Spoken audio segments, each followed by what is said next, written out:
দেশবিরোধী হিসাবেই সন্দেহভাজন জ্যোতি মালহোত্রা, তাই জ্যোতির প্রত্যেকটি মুভমেন্ট একেবারে চিরুনি তল্লাশির মতন খতিয়ে দেখছে গোয়েন্দা বিভাগ।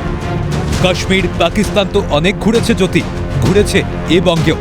জ্যোতি ঘুরেছে শহর কলকাতার অলিতে গলিতেও। এবার জ্যোতির বঙ্গভ্রমণ নিয়ে কৌতূহলী তদন্তকারী আধিকারিকরা।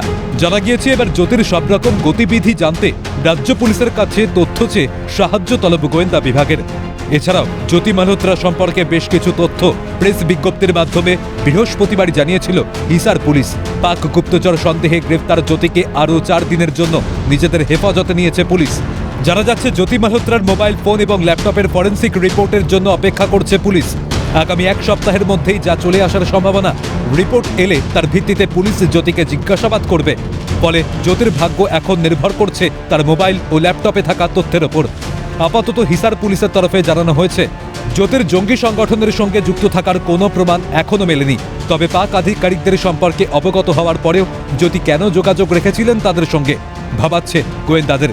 আর্থিকভাবেই বা কতটা সচ্ছল ছিল জ্যোতি যে এত অনায়াসে পাকিস্তানে একাধিকবার সে ঘুরে বেরিয়েছে?